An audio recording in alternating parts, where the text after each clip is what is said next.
It's wild, it's wacky, it's Wednesday. So, of course, it's Wild and Wacky Wednesday here on Main Street Sports Today, presented by the Tennessee Orthopedic Alliance of Columbia. I'm Maurice Patton. That's Wade Neely. We are coming to you from our warm homes on this Wednesday afternoon. We'll be here with you for the next couple of hours talking local, regional, and national sports topics. And this is the best way to enjoy the snow, as far as I'm concerned, is looking out the window at it.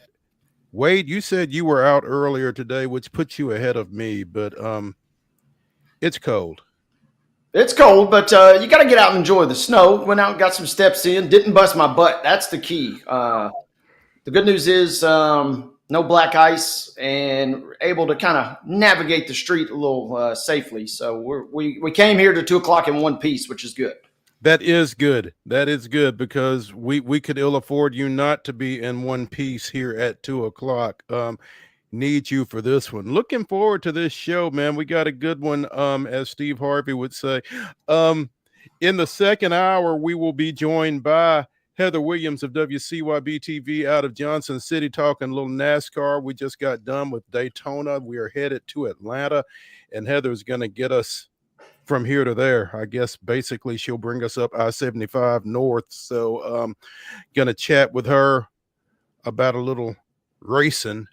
In the next segment, we'll be joined by Joe Sullivan of Main Street Media, talking a little local hoops. There's a big game in the Southeastern Conference involving a local men's basketball team tonight. Looking forward to talking to Joe about that, as well as some other area hoops programs, and maybe expanding things out a little bit, because there is a so-called national power that is really fighting it these days. Want to get Joe's and Wade's thoughts on that, as well as a Big Ten milestone met last night. So a lot of hoops to discuss with Joe Sullivan in the next hour. We'll talk some football. There's some free agency talk, some free agency posturing probably going on. Another international NFL game host has been announced. We'll talk a little bit about that, and we'll talk about some recruiting tactics for one college football coach of note. Also, spring training is fully in the fold. It's going on. All 30 teams are in action right now. In fact, spring training games start up tomorrow. So we'll talk a little MLB here in a bit. There was an NBA item of interest here in the last 24 hours or so. And Athletes Unlimited begins its third week of play down at the Nashville Municipal Auditorium tonight. We'll talk a little bit about week 3, who your captains are, what your schedule looks like. And again, it is Wild and Wacky Wednesday. Wade and I will close the show with the weirdest, wildest, wackiest, and most wondrous news from across the globe. Looking forward to getting into all of that, because there's some stuff that fits the description for sure. So big show. Going to be fun. Stick around for the next couple hours. Get somewhere warm and check us out. Yeah, get some cocoa, saddle up by the fire, throw a log on, whatever you got to do, because as you said, we got a massive card to get to for everybody today. Absolutely, and looking forward to doing so, and we should probably go ahead and get started with it with yesterday's results and today's schedule on the Rundown. This is the Rundown.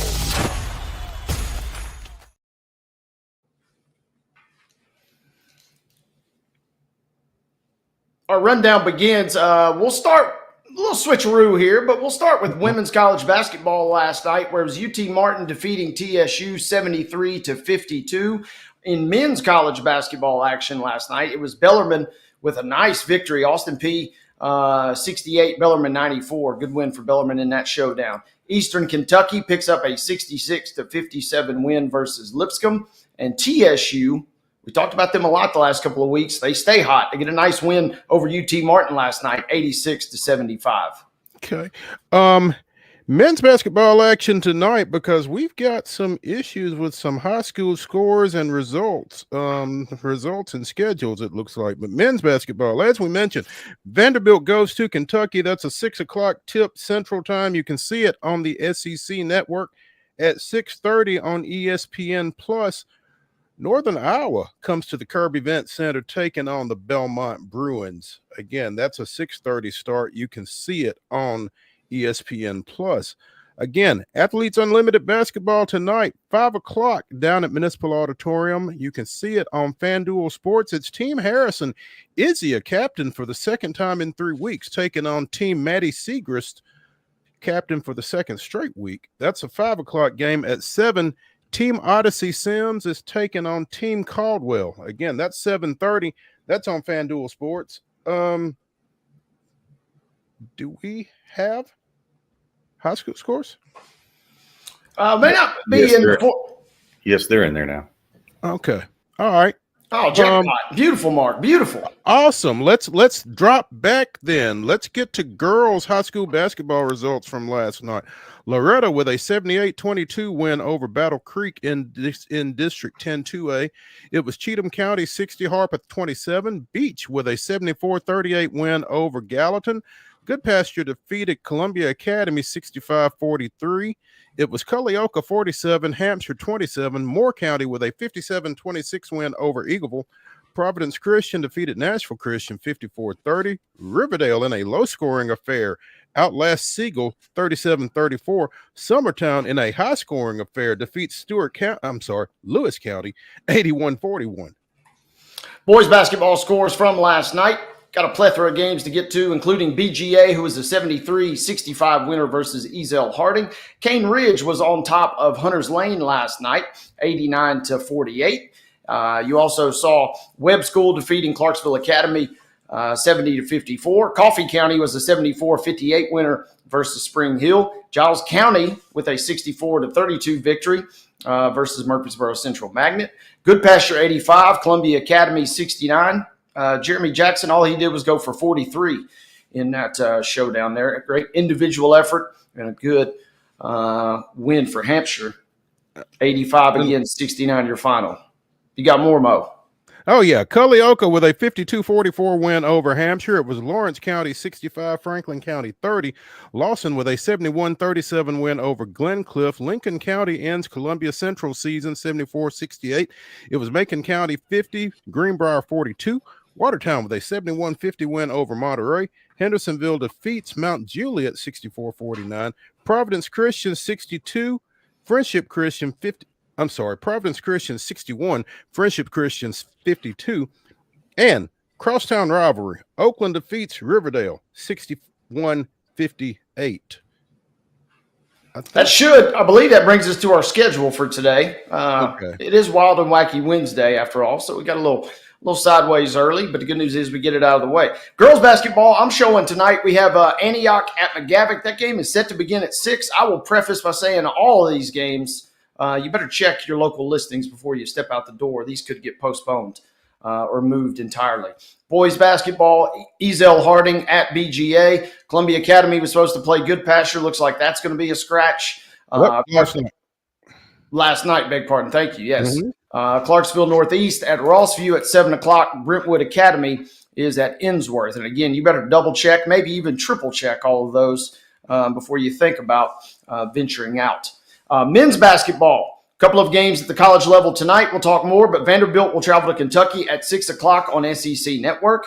Northern Iowa and Belmont at 6:30 on ESPN Plus. And in Athletes Unlimited action, as Mo mentioned, they get off and running this week, week 3. 5 p.m. and 7:30 p.m. are your start times. It'll be Harrison versus Seacrest in the first matchup, Sims versus Caldwell in the second, and both of those games can be seen on FanDuel Sports South. That concludes a Wild and Wacky rundown on this Wild and Wacky Wednesday.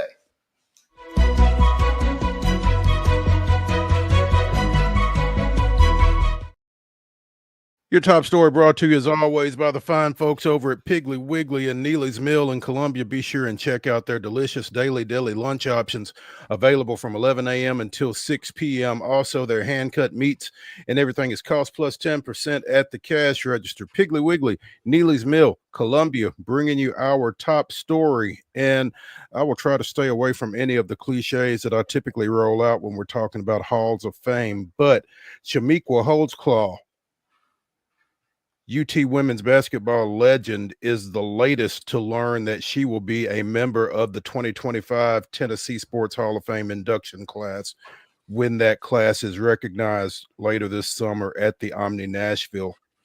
Holdsclaw, all she did was earn 4-time All-America honors, 2-time Southeastern Conference Player of the Year honors, 2-time National Player of the Year honors, 2-time NCAA Tournament Most Outstanding Player, 3-time National Champion at the University of Tennessee, and was a linchpin as a junior on that 97-98 team that went post to wire 39-0, winning the national championship. Played her high school ball at Christ the King up in New York and was just as dominant at the collegiate level as she was at the high school level. Shamiqua Holdsclaw is one of the greatest players to ever wear the Lady Vols uniform, and her impact on the game of basketball continues to be felt, said Brad Willis, executive director of the Tennessee Sports Hall of Fame. She helped define an era of dominance for Tennessee women's basketball, and we are honored to welcome her to the Tennessee Sports Hall of Fame class of 2025. After she finished up her collegiate career, she went on to play in the WNBA, where she was a 6-time All-Star selection, number 1 pick overall by the Washington Mystics in 1999, WNBA Rookie of the Year that year. Away from the court, she has been an advocate for mental health awareness, sharing her own journey and working to break the stigma surrounding mental health issues in sports. She is a member of both the Women's Basketball Hall of Fame and the New York City Basketball Hall of Fame. And so deserving of this latest honor is a bit of an understatement. I was fortunate enough to watch her for most of her time at UT. And if you missed it, you missed a lot. Yeah, you said everything there, Mo, because she is, she's arguably on the Mount Rushmore of Tennessee iconic figures, right? I mean, she is right up there, certainly in the pantheon of Lady Vol greats. And everything that you just said, accolades out the wazoo, dating from her early years in New York all the way, obviously, through Tennessee and beyond into the WNBA. And I just remember my family, my parents especially, are diehard Lady Vols fans, and just growing up kind of in my formative years, hearing the legendary, it seems like every night she was a threat to just do something that was both mind-boggling or frustrating if you're her opposition. And just a well-deserved accolade, kind of another very just feather in her cap.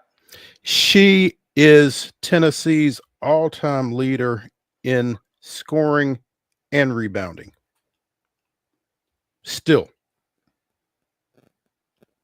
I mean, and when you talk about, who has come through that program, for her to be at the top of the charts in both points and rebounds, it just kind of says it all, I feel like. And, you and your family, I mean, y'all are it. Sheila Frost probably had something to do with y'all's fandom down there, but I mean, you are familiar with all of the great names that have come through that program as well. And she is one of the first ones that you think of, even 25, almost 30 years later now. Absolutely. And I mean, Tennessee, we obviously have kind of been impressed with what we've seen thus far with them this season, but there has been, a lengthy lull. But you're talking about a player who was at her peak, the best player in the nation on the best team in the nation for a stretch, not just in the best conference in the nation. There you go, in the best conference. I mean, getting it done at virtually every level. It's kind of a shame in some regards, unless you were really paying attention. A lot of folks kind of maybe tuned out after she left Tennessee. Not to diminish her WNBA achievements at all, but especially for what she did for that Lady Vols program is more than worthy of those accolades that she's receiving now, courtesy of our friend Brad Willis and the Tennessee Sports Hall of Fame. Absolutely. I think that gets Brad to like 18 of the 20 that they said they would be inducting this summer. We talked about Andy Kelly. He was previously the most recent. So I think we are up to speed on the 2025 induction class. They will be recognized again on Saturday, July 19th at the Omni Nashville downtown. Tables and sponsorships are available at tshf.net.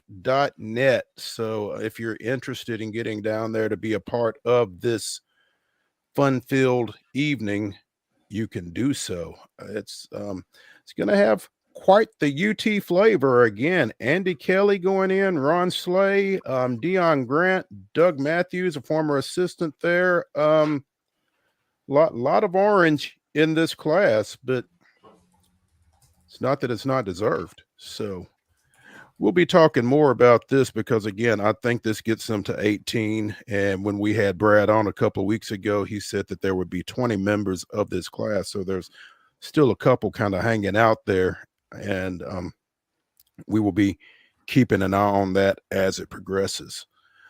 Let's go ahead and take a break here on Wild and Wacky Wednesday here on Main Street Sports Today, presented by the Tennessee Orthopedic Alliance of Columbia. Excuse me. When we come back, we will be joined by Joe Sullivan of Main Street Media, talking a little hoops. Stick around.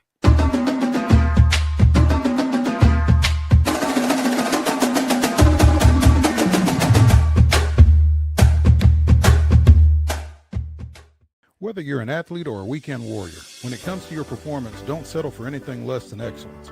We're proud to announce that Mid-Tennessee Bone and Joint Clinic is now Tennessee Orthopedic Alliance of Columbia, where we are redefining sports medicine and orthopedics. Tennessee Orthopedic Alliance's team of expert sports medicine physicians understands the unique demands of your body. TOA Columbia specializes in personalized orthopedic care, offering state-of-the-art treatments for everything from sports injuries to joint replacements. Learn more at toacolumbia.com. Step into the Lionel retail store at Opry Mills, Nashville, and you'll be captivated by all the magic of the 123-year history of Lionel trains. Whether you're already a train enthusiast or just getting started, Lionel will energize your love for trains. NASCAR fan? Come check out your local Lionel station to learn all there is to know about model trains and die-cast NASCAR collectibles. Visit nashville.lionel.com or call 615-455-9399. Custom Stone Handlers supplies over 600 distributors and suppliers with quality stone products. Along with River Stone, we produce and distribute over 100 building, landscape, and other bulk products. Our goal is to provide quality products, service, and partnerships to ensure our customers' success. We firmly believe that the measure of any person or company is how they treat other people and customers. Give them a call at 931-490-4990 or visit CustomStonehandlers.com.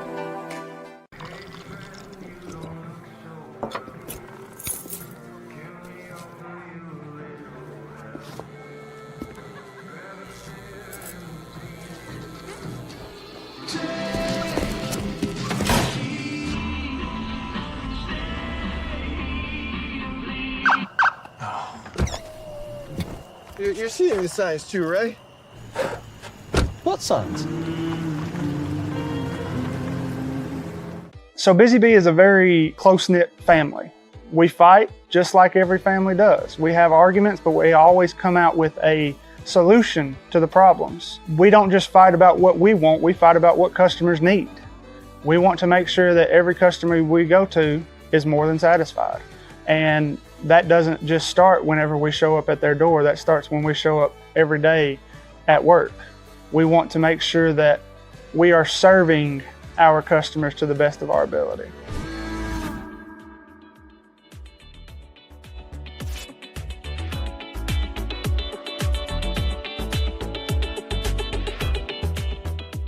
Wild and Wacky Wednesday continues here on Main Street Sports Today, presented by the Tennessee Orthopedic Alliance of Columbia.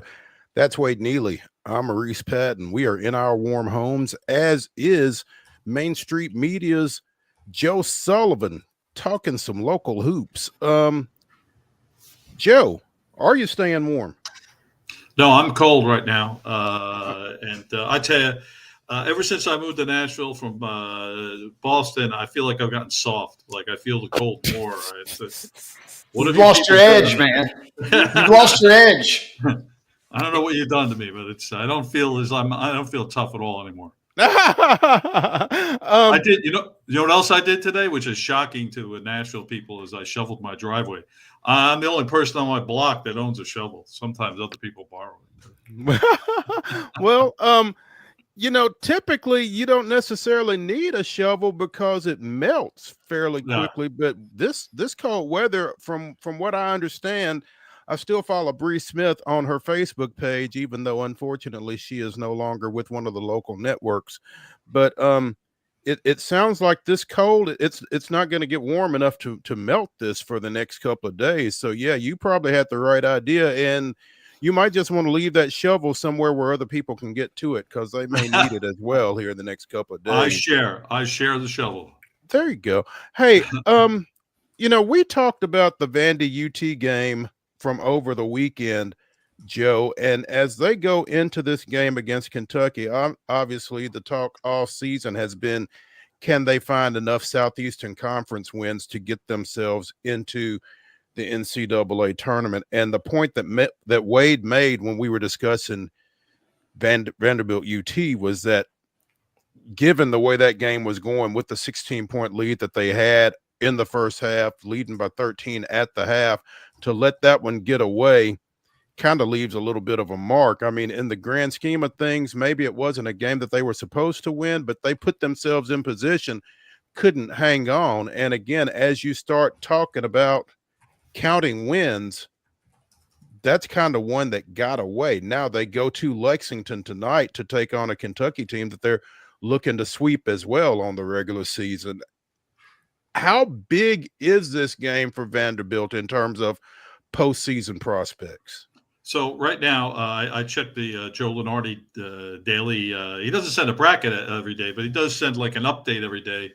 And I'm on that email chain. It's on Twitter too, if you follow Joe. And he has Vandy as in the last 4 in category right now. So that puts you squarely on the bubble, where a road loss at Kentucky, I'm not sure it would knock them out. But then they come home against Ole Miss on Saturday, a loss there, and I think they'd be out of the tournament. So they have to get the wins when they can. You're right. Both of you guys are right. That game was there for the taking on Saturday, except that Sagai, Sigler, and the rest of the Tennessee team went berserk in the second half offensively, which I'm really it's going to come back to haunt me when I criticize them offensively on this show, isn't it? That they want to make me look bad. I looked something up here, and I got to in the second half, Tennessee was 12 for 15 on 2-point field goals in that game. 12 for 15. So you just can't let that happen, or I'm not sure. I get teased by some people because I'm very big on what a team's 2-point percentage is, because I know we concentrate so much on the on 3-point percentages this day and age, but I'm telling you, teams that win games have great 2-point percentages.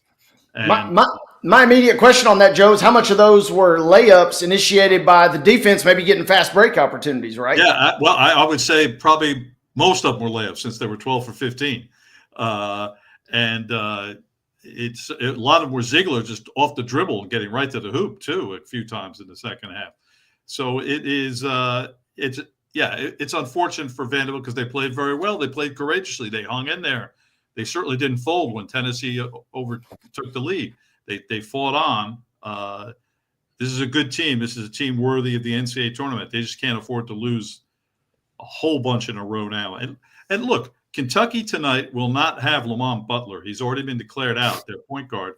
And when he has been out, they've been much more vulnerable than when he's played. He's made a huge difference for them, especially defensively. So Lamont Butler not playing for Kentucky tonight certainly improves Vanderbilt's chances up at Rupp.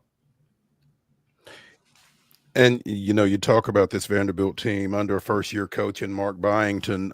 They've really – the fact that they are in the bubble talk coming off of the stretch that they've had here over the last few years, I would think is a pleasant place for Vanderbilt fans to be in that conversation. But at the same time, they're not necessarily looking for moral victories either.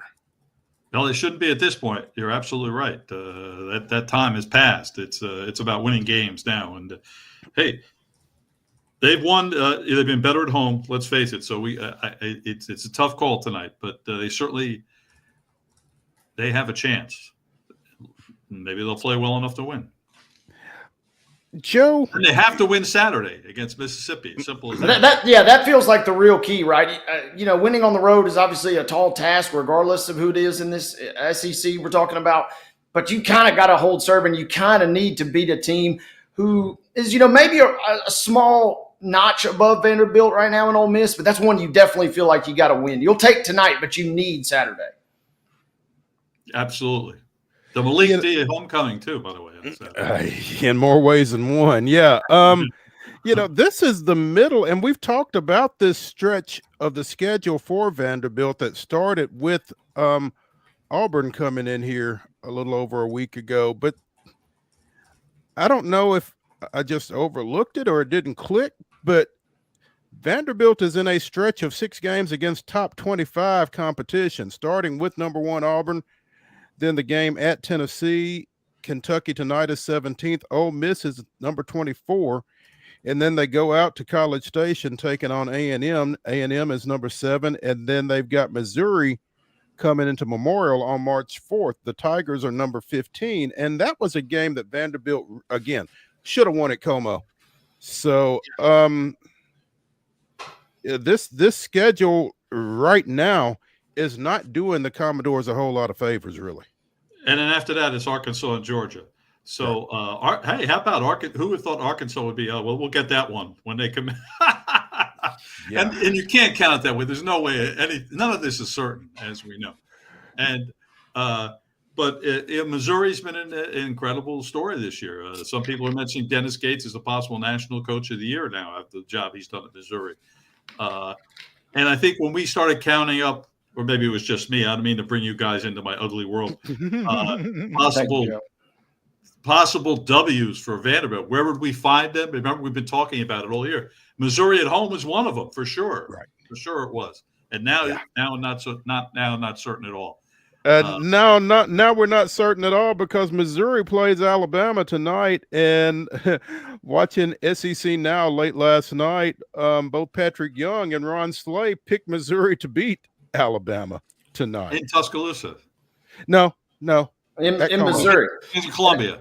Yeah. I was just going to bring that up, guys. Talk me out of taking. Why does Vegas have Missouri as a 1.5 point favorite in this game? Something it smells a little fishy tonight. Hey, go for it. They know something clearly.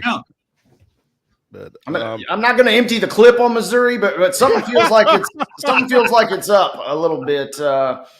Because Bama, coming off an emotional game, and man, there were some emotionally charged games in the league last night as well, as Mississippi State takes care of Texas A&M, of course. Nice win. Florida obviously throttles Oklahoma, but yeah, I'm just wondering what's up because it seems a little suspect. It seems a little too easy. Alabama should roll in that game, you think, but something's up with Missouri tonight. Yeah, so let me get your reasoning. Because you think the spread wants you to bet Alabama, you're going to bet Missouri. Is that what you're saying? It means I'm probably just going to stay away tonight and just enjoy it. Just watch it. Yeah, that's the number one rule you got to remember. You don't have to bet a game. You can just sit back and watch it. As much as I want to, get an edge one way or the other. But something seems a little off. I would have assumed it probably would have been Alabama by maybe 1.5. I just didn't think it would be a massive number, but I thought Bama would be favored. Yes. I mean, Missouri's playing awfully well, though. I mean, I'm not a betting person, and I'm certainly not a college football betting person, but I just don't know that I would mess with that game. Missouri has won what? 4 of their last 6, and their 2 losses were by 4 to Tennessee at Tennessee, and by 3 to A&M in Como. So maybe they're on a little bit of a roll. Now their wins are over Ole Miss, Mississippi State, Oklahoma, and Georgia, none of whom is Alabama. So tread lightly, kind of like on the ice out here.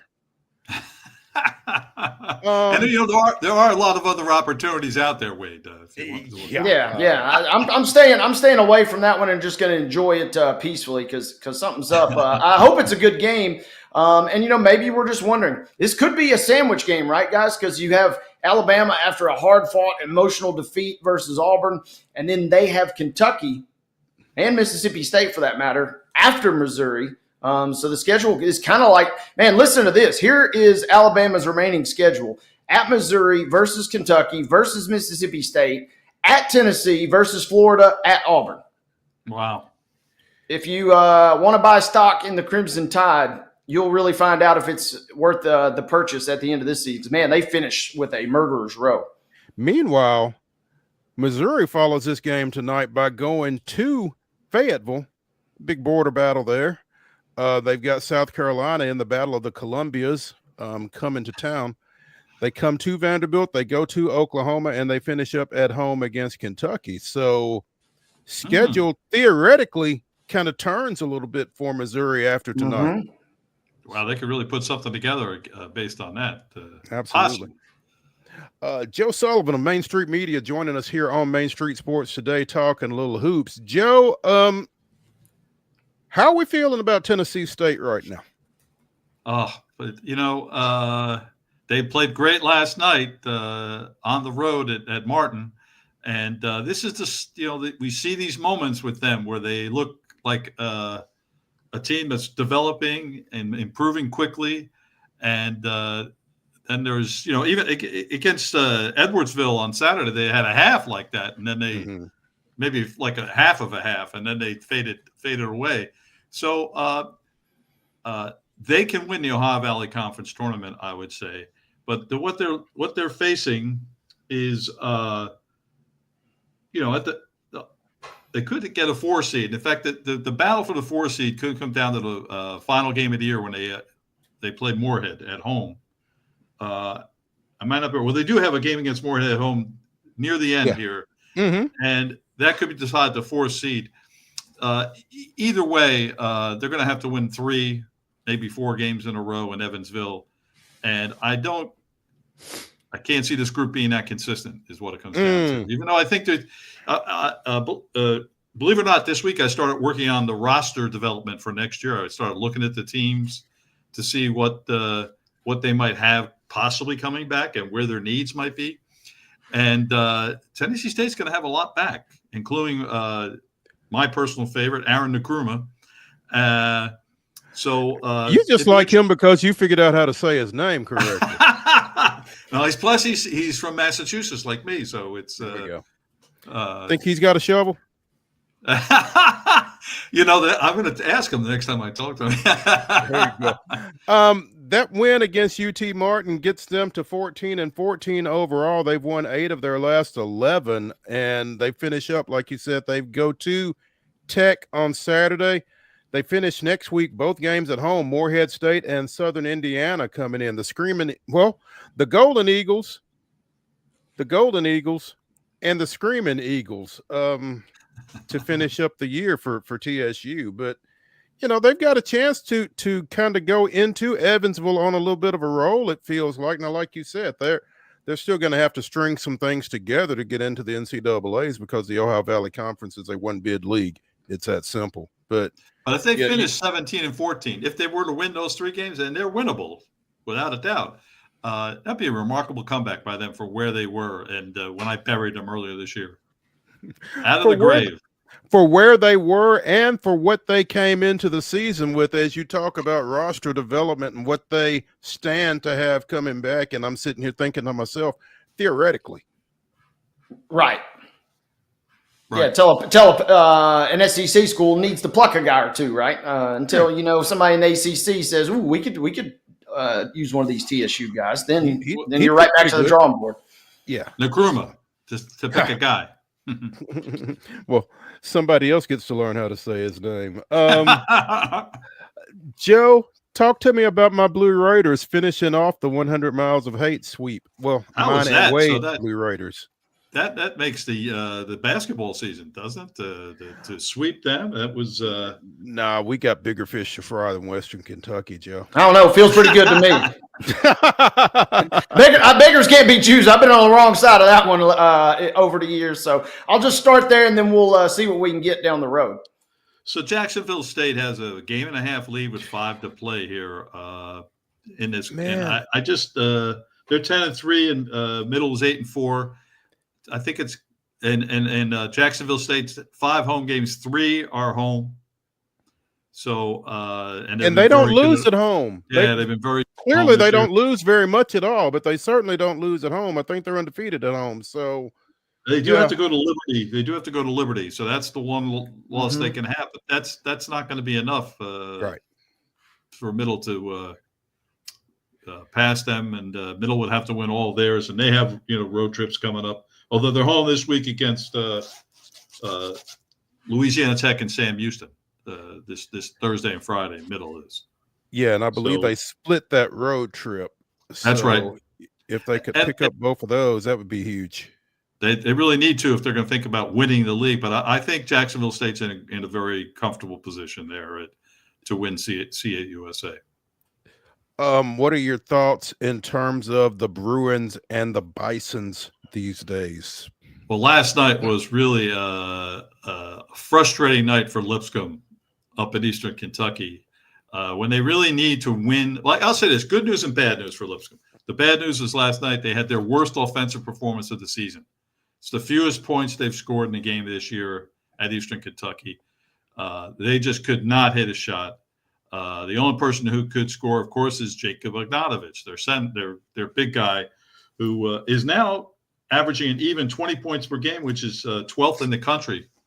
So he's really having a great season and continues to have a great season. But he didn't have a great shooting night last night. But the people around him were really had a terrible shooting night. And so now they're a game behind North Alabama in the Atlantic Sun.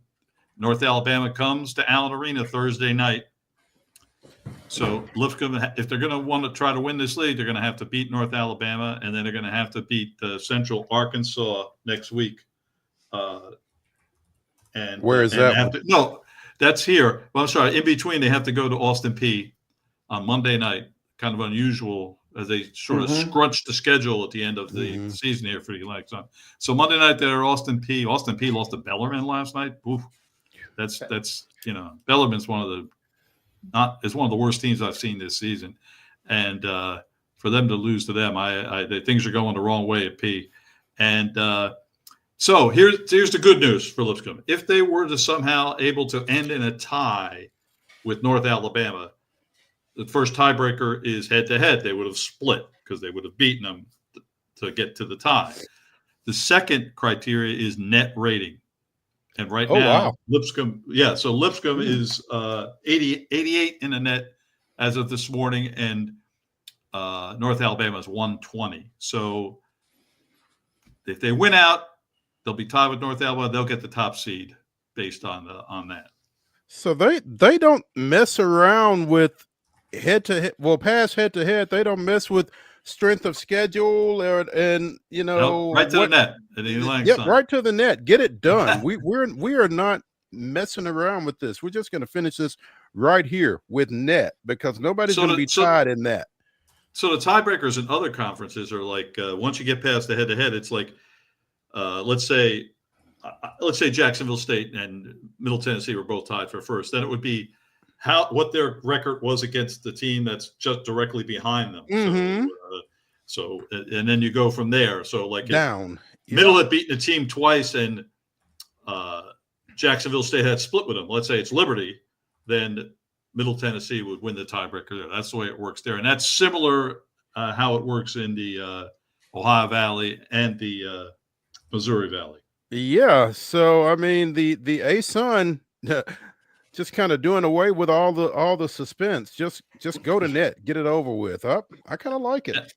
And net has loved Lipscomb all season. They really have. It's, Joe, Belmont. We're going to discuss Belmont. Yes, please do. So I will say one. Tyler Lumbley, I think one of the most amazing stories in college basketball this season, that he walks on at Belmont, where he has one of his former coaches basically, I'll phrase it this way, beg Casey Alexander to take him onto the roster. Casey's never said to me someone begged him. In Casey's telling of the story, he says, "What have I got to lose? I don't even know the kid, but what the heck? Maybe he'll help us." And now this kid has become he's not on scholarship. His poor dad's paying this Belmont tuition, which we know has got to be expensive, right? It's not cheap. And he is now second in the country in 3-point shooting off his last 2 games. He has just been tearing it up.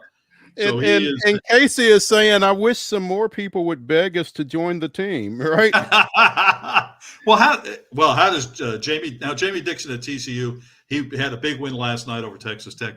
But I wonder if he knows what's going on. This kid that he basically took a scholarship away and sent him on his way. Tyler's had a really sad tale, because when he went to SMU as a walk-on, won a scholarship, and then Tim Jankovich was the coach, gets fired. New guy takes over, Rob Lanier, takes the scholarship away. He goes to TCU, walks on, earns a scholarship, and there is in his second year of his scholarship, and Jamie Dixon takes it away, and now he's got to leave. So he's had his scholarship removed twice, and so at this point he's like, you know what? I don't even want a scholarship. Yeah, no, I don't need one. Yeah, just leave me alone, because as soon as you give me one, you're going to take it from me anyway. But in a 4-game stretch, this kid was 30 of 46 from behind the arc. He is deadly. And just before this streak, he'd had 4 straight games of single-digit scoring, and he has found his way back into being a real threat. And I think we've said it on the show before, when he scores in double figures, Belmont most likely will win. It hasn't proven out complete. It's like 14-2 or something like that when he's in double figures. Here's my question, though. If you are a defense and you know that there's a guy on the other team that has hit 30 or 46 from behind the arc, how do you let him catch? Yeah. Well, in this age of the way it plays pick and roll, people get open, I guess. A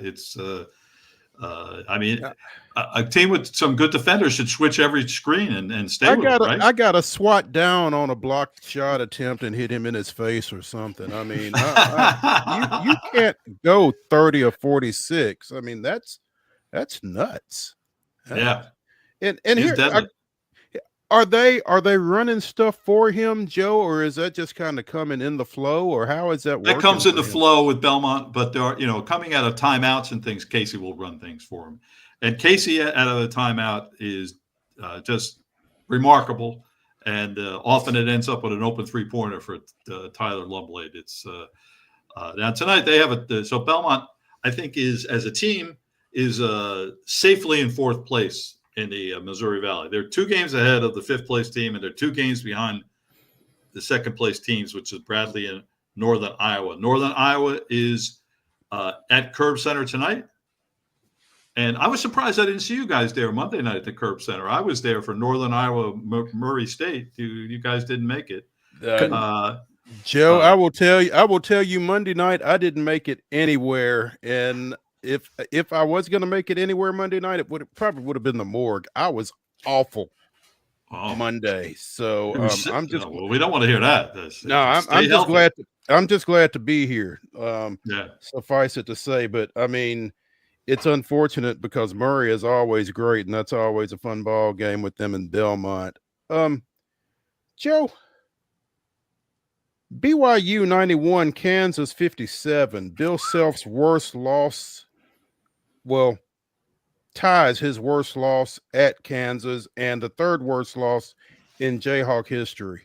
What's going on in Lawrence? Well, you know what the cynical answer is? The cynical answer is, now that everyone else can pay players, they're not as good. The old Alabama football theory. So, look, they've done a terrible job in the transfer portal. He is. Hunter Dickinson. I actually love his game. All right, and I don't know how you feel about Wade from his years at Michigan. Touch and go. But it doesn't seem that winning follows him necessarily enough.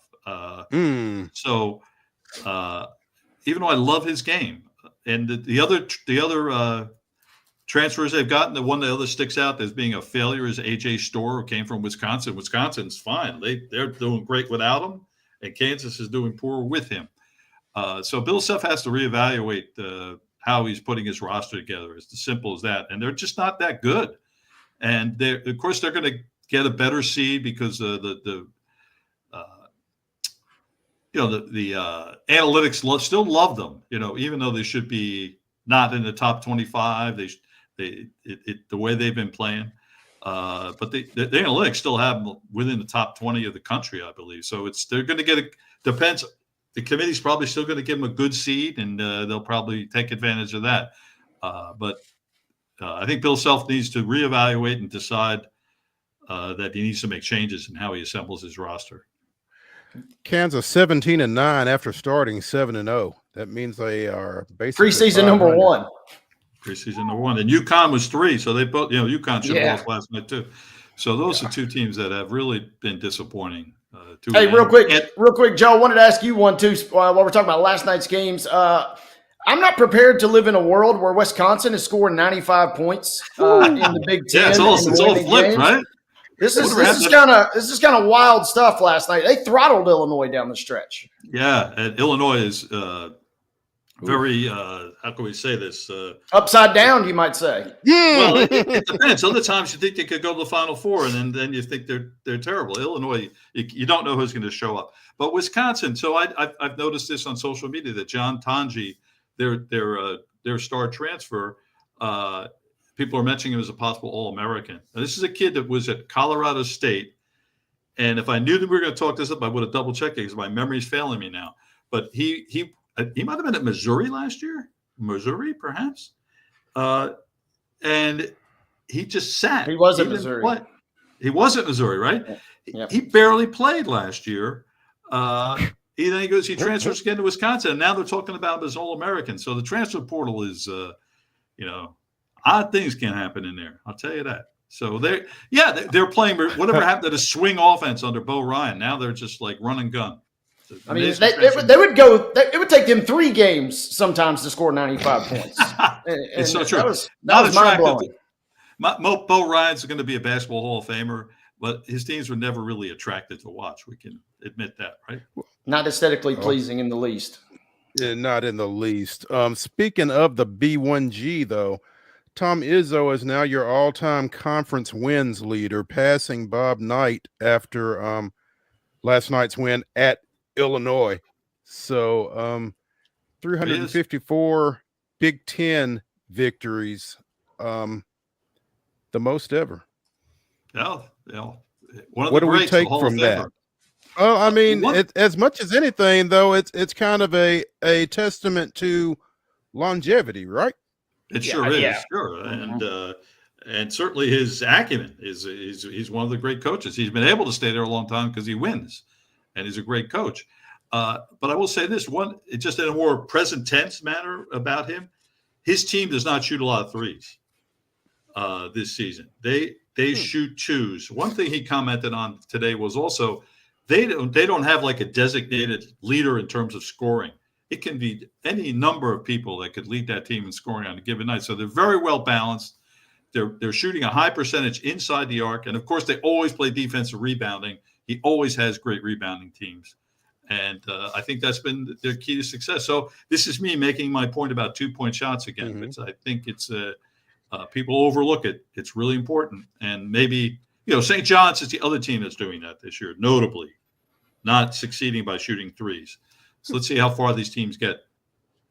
Why does it feel like Michigan State has won more than one national championship during Izzo's tenure? They've been to 8 Final Fours. They won it all in 2000.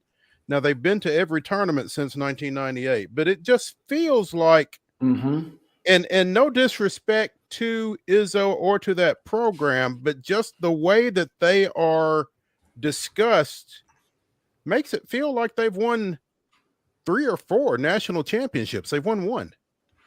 That's it. That's the little brother syndrome. They kind of make you feel like they're bigger than they are at times. You got to put it in perspective there. I'm not saying that because Michigan plays Michigan State Friday or anything, guys. I mean, I'm just saying. You gonna pop that? You gonna pop that, Wade, or what? I mean, Michigan's got as many titles as Michigan State does since the 1980s, right? It's surprising that there's 8 of them that he didn't win at least one other one. I would agree with you. Yeah. But still, 8 Final Fours really speaks to sustained excellence. It's not shabby. It's not shabby at all. They play Friday, Wade? Yeah, Friday night, 7 p.m. On Fox, Big Fox. It's going to be epic. Michigan is, currently got a game up on the Spartans after that loss that they just suffered last weekend. Friday night's become a big night for college hoops, especially from the Big Ten. And also my favorite league, the Atlantic 10, also always has a key matchup on Friday night. So it's a good night. Big Ten, obviously they got 1 million teams, but it's wild because there's games every night this week. There's literally at least 1 or 2 teams playing every single night during the week, so you can at least pop something on, including Minnesota, who went to UCLA and got a nice road win last night. You took the words right out of my mouth. They swept Southern Cal in that traditional LA sweep from Minnesota, Southern Cal and UCLA. It was jarring. We talk about it a lot and joke on the show a lot about it, but it was jarring to see the Golden Gophers out on the court last night as UCLA missed approximately 1 million free throws in the second half to lose that game. I'm surprised Mick Cronin wasn't more angry. His press conference is pretty mild for him. I think he's probably kind of worn himself out at this point. He peaked too early. Yeah, Joe. What have you got your eye on here over the next few days? Well, there is a lot going on, and we keep track of. In terms of just in person, Bo, I will be at Belmont tonight. I mean, I was at Northern Iowa Murray State on Monday. There was about maybe 300 people there for that game. I went down, sat in a courtside seat. It was great. And Belmont tonight, Northern Iowa. Should be a very good game tonight. I really like Northern Iowa. They're so well coached. And then tomorrow night, Lipscomb, North Alabama, which really first place at stake basically for that in that game at Allen Arena. And then Saturday back at Belmont for Indiana State. Okay. All right. And then Monday I'm going to go up to Austin Peay for the first time Monday night. Check out Hansel Emmanuel. Oh yeah. I have seen him. It's an incredible story. ESPN just did a story on him, I think, this week, and it's worth reading. Friend of the show, Chris Lowe, with the story on him. Yeah, check that out. Joe, be sure and check Joe out at Globe Sullivan on Twitter and at Main Street Media. Joe, as always, we appreciate it, and we'll catch up next week. All right, take care. Thank you, Joe. Mark, do we take a break and come back? Unless you can do it in 7 minutes. The next part. No, let's take a break. Let's take a break. Mark says take a break. We're going to take a break. We'll come back, talk a little football here on Main Street Sports Today, presented by the Tennessee Orthopedic Alliance of Columbia. Stay with us.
At Delta Dental of Tennessee, we know our success begins and ends with providing superior quality service, and that includes serving those who need it most. This year, we're celebrating 25 years of giving back to the community we call home. Delta Dental, along with our Smile 180 Foundation, supports Tennessee's dental colleges and oral health education, children's hospitals, free and reduced cost dental clinics, and other like-minded charities. Here's to the next 25 plus years of ensuring healthy smiles.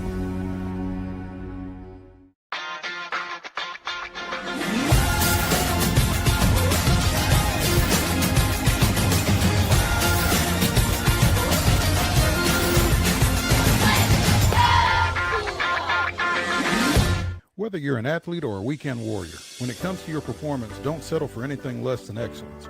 We're proud to announce that Mid-Tennessee Bone and Joint Clinic is now Tennessee Orthopedic Alliance of Columbia, where we are redefining sports medicine and orthopedics. Tennessee Orthopedic Alliance's team of expert sports medicine physicians understands the unique demands of your body.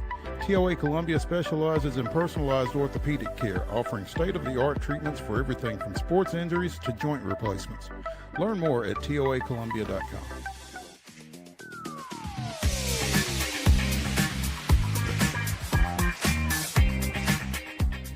Wild and Wacky Wednesday continues here on Main Street Sports Today, presented by the Tennessee Orthopedic Alliance of Columbia. That's Wade Neely. I'm Maurice Patton. This is going to be a truncated segment 3, but we did want to get to at least one football item because as free agency chatter starts up, there's a couple of guys that are expected to be on a lot of folks' wish lists that look particularly intriguing if you are a Tennessee Titans fan, I think, because you've got a receiver out there who's got some Tennessee ties and some Tennessee Titan ties. There is a very accomplished offensive lineman out there who has some Tennessee ties and some Tennessee Titan ties.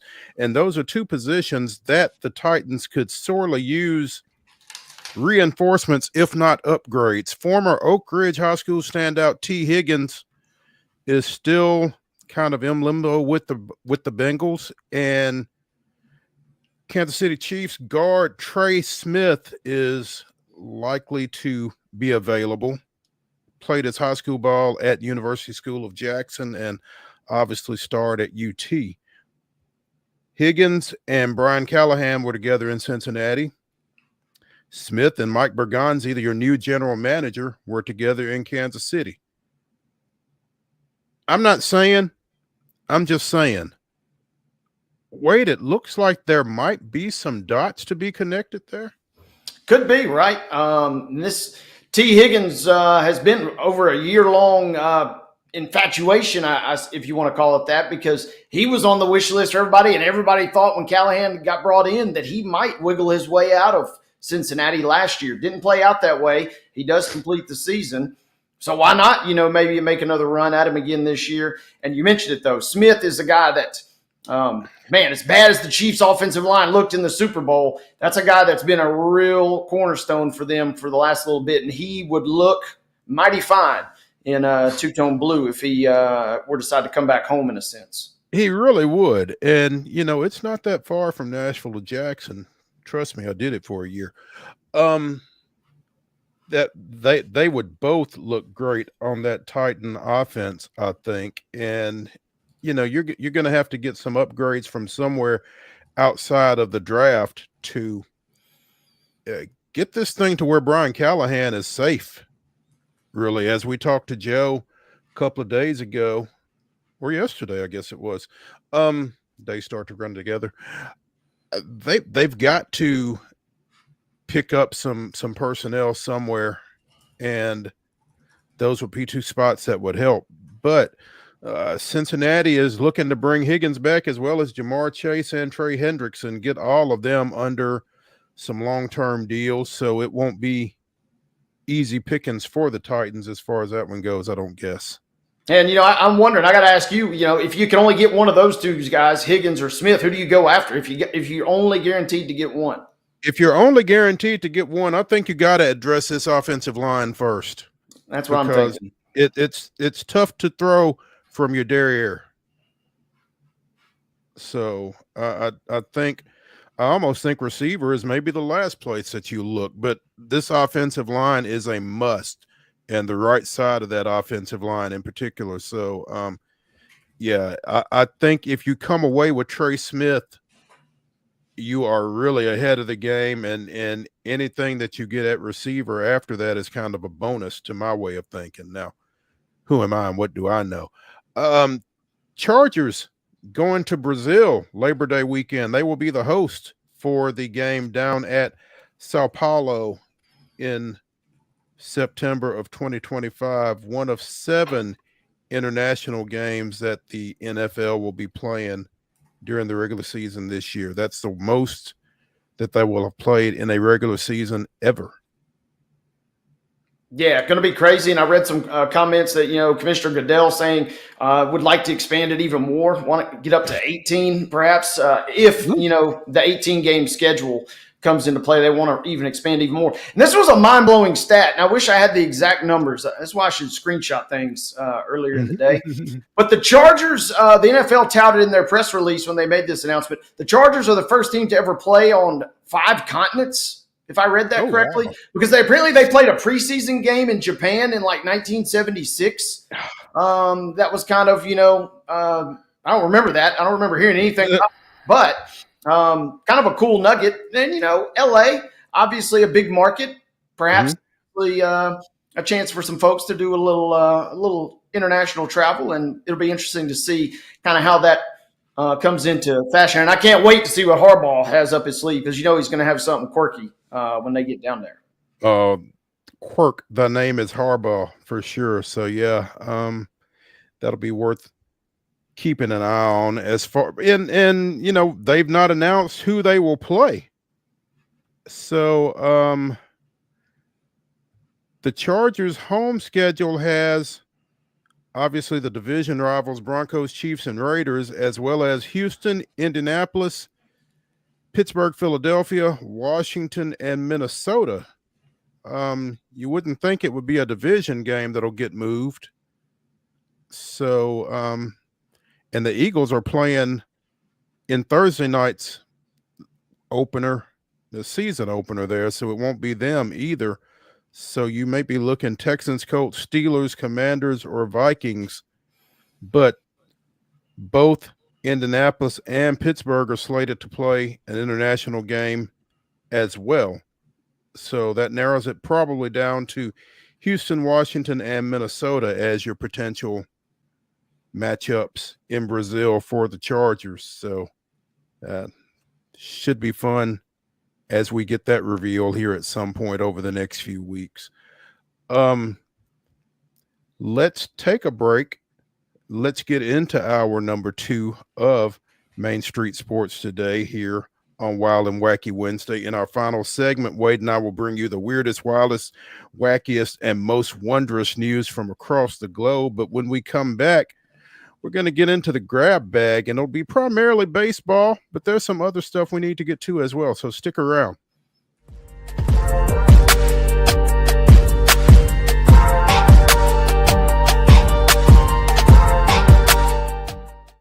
Hi, I'm Dr. Vilay Saisuka, CEO and founder of Premier Foot and Ankle Centers of Tennessee here in Murfreesboro.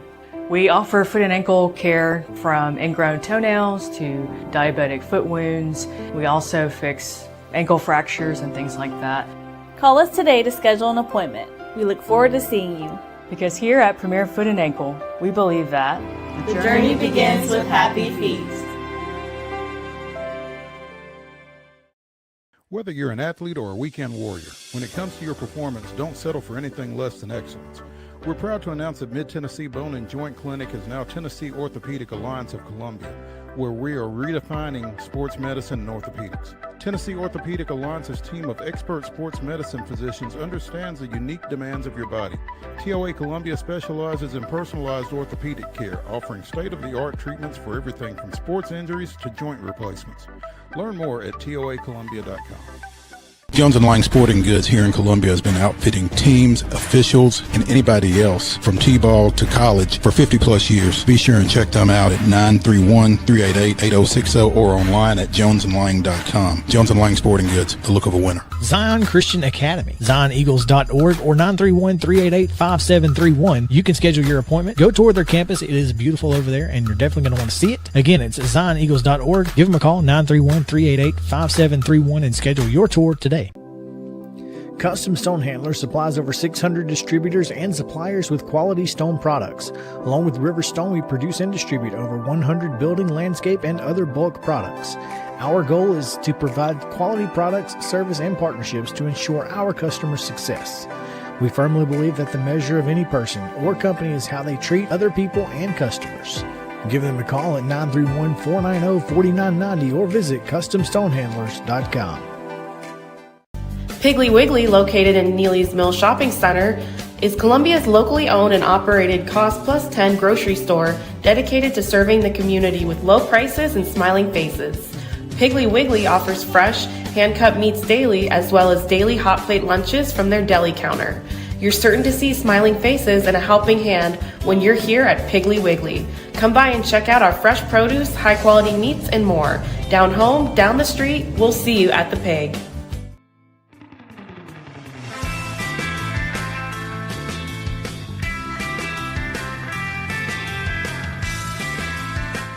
Hour number 2 of Wild and Wacky Wednesday here on Main Street Sports Today, presented by the Tennessee Orthopedic Alliance of Columbia, officially starts right now. Let's talk a little spring training. Let's start with the Houston Astros, where Jose Altuve, even though Alex Bregman is apparently gone, he's with Boston, where he's going to play second base. Jose Altuve is taking some reps in left field. And it's interesting. I mean, this guy's an all-star second baseman. There's not necessarily anybody moving him out of that position, but at the same time, the Astros, I guess, looking for a little defensive flexibility, getting him some work out there. They have signed former Colorado Rockies second baseman Brendan Rodgers, who won a Gold Glove. They've got some other options at second base. And again, I guess it's just the Dodger approach to things. Just bring guys in and then just fill them in where you can defensively. But it's odd to me that a guy like Altuve, with no real apparent replacement at second base, is being asked to do something else. Yeah, interesting to say the least, right? And kind of jarring to see little Jose out there in left field. I mean, he already looks a little tiny out there on the infield, but now he looks even smaller. And so I'm not real curious. I would chalk it up to more, and Houston's right now at least calling it kind of an experiment.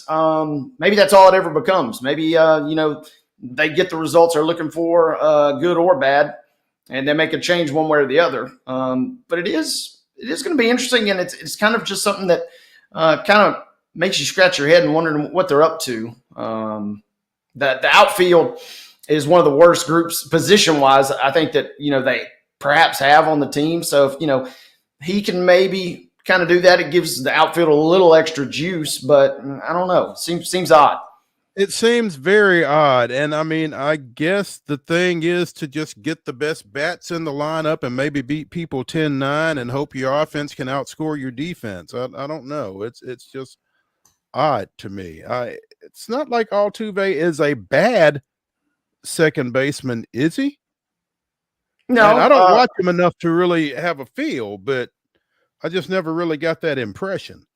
And I think you summed it up best at the beginning. I think the thought is experiment now, and unless it goes horribly wrong, then maybe at some point in the middle of the season, if you need to get creative with your lineup, you can have that in your back pocket in terms of a little flexibility. And if it fails and flames out miserably in spring training, that's what spring training is for, right? So, I mean, it seems like this is a nice little training ground to kind of tinker with something. Who knows if it'll really be a long-term viable option? I kind of get the feel it's going to be more of a lineup dependent gimmick type based situation. I don't know that he's going to be playing every single day in the outfield, but if he is, hopefully that means that the lineup is better. They're getting somebody better at second. Yeah, you'd like to think. Speaking of Alex Bregman and the Red Sox, it looks like he's going to be playing second base there because Rafael Devers is not moving from third base. Devers, who is middle of the road at best defensively, from 2022 to 2024, Bregman was a +7 in defensive runs saved. Devers was a -24, but Devers is the incumbent, and he says, I'm a third baseman. I think we have a hell of a team, and I'm grateful to ownership for the moves they made. Third base is my position. I don't know what their plans are. I made it clear my desires, and whatever happens, we'll see. This guy could play some first. He could DH. You could get Bregman in, who, Devers' objections notwithstanding, is a step back to Bregman defensively. And I don't know if cooler heads are going to prevail on this, or if Alex Cora is going to be able to get this point across to Devers. But right now, they've got more third base. I don't think you can play them both at third base. No, that's what we talk about, lineup flexibility. That's taking it too far, right? Yeah, I mean, maybe you can convince one of them that shortstop is third or something. I don't know. That's wild. But they signed a third baseman without really fully discussing the situation with the third baseman that they had. And I don't know, maybe it was desperation after going 81-81 last year, and again trying to get back up in an American League East that features the Yankees and the Orioles in that order ahead of the Red Sox. So that's going to be a storyline throughout spring training, I guess, if Bregman ever gets in at third base, getting reaction from Devers on it. And the Boston press corps will have fun with that situation again throughout spring training and quite possibly beyond. Devers won't change positions. Mike Trout apparently is. The Angels center fielder intends to be a right fielder for the coming year after making just 266 appearances over the last 4 years because of various injuries. And the idea is that right field will be less of a toll physically for him than center field has been. Everybody seems to be on board with that. I've not played the game and certainly not at that level, but I don't know. 17 career games in right, none since 2012. He has been either a center fielder or a DH since 2013. To kind of do everything on the table, as in what's best for me body-wise to keep me on the field. Came to the conclusion that I'm going to go to right field. I like it. Try it out, see where it goes. I knew it was coming, just got to get used to it. I just want to be on the field, which is more than they can say for Anthony Rendon, but that's a different story entirely. But, I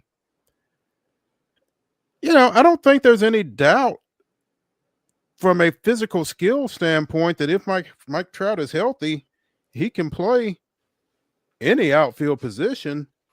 But I guess it's just going to kind of look different if you're an Angels fan looking out there and seeing 27 in right instead of center.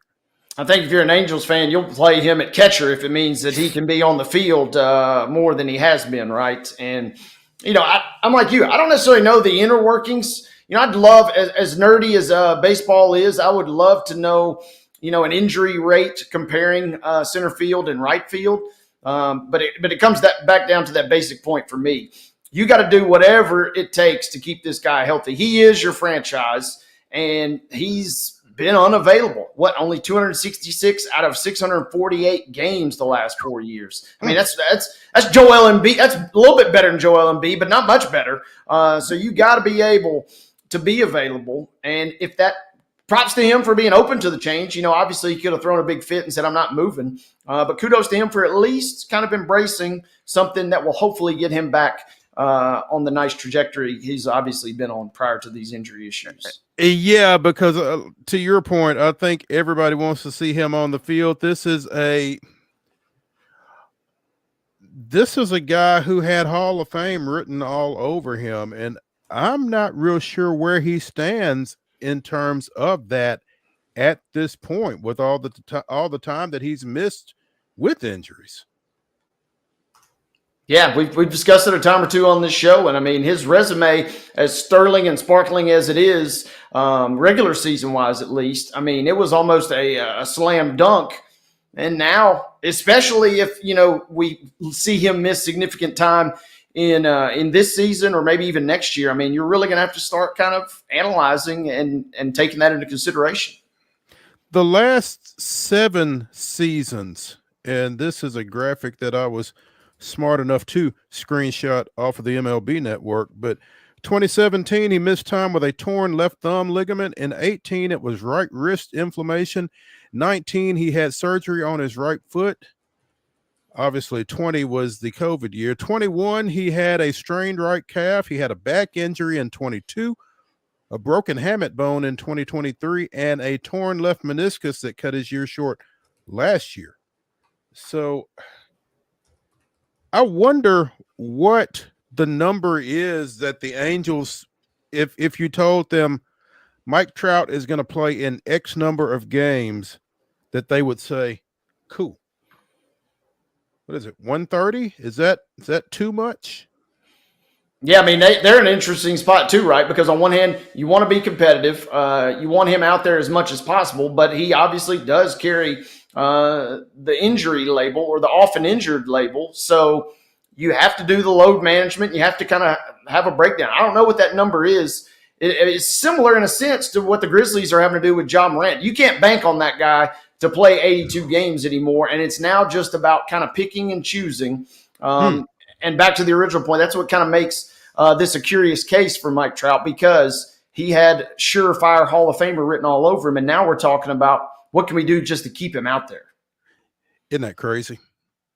It's crazy how injuries can really throw somebody off of that trajectory, like you said. The Athletics are fascinating to me for a number of reasons, but they've done one thing right. They extended their manager, Mark Kotsay, through 2028 to kind of get through whatever else is going on for them between Oakland and supposedly Las Vegas in 2028.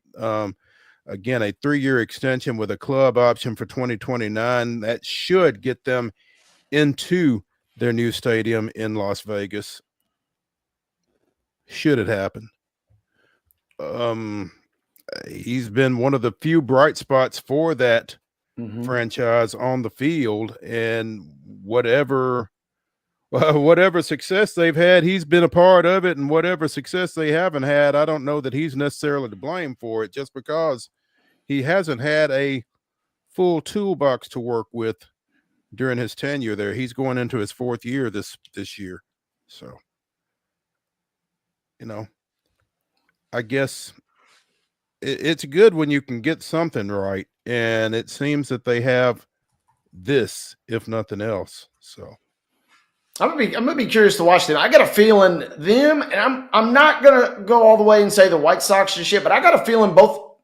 Yeah, I'll dabble into the White Sox. I don't think both of those teams will be quite as bad. The A's have been sneaky competitive, certainly in spurts the last couple of years. I don't think they're going to perhaps run out and win the division or anything, but I think they could be, even in this weird state of transition, I feel like they'll be a team that you can't overlook more often than not this year. I think they're going to get a bump from folks coming into Sacramento and having to play them, because it's going to be such a odd circumstance relative to what they're used to, and they're going to be there for 81 games, I presume. I don't know if they're playing any satellite games anywhere else or what, but I mean, it's going to be a situation that they are particularly used to. I mean, it's not a major league environment. It's a AAA team. It's a AAA facility.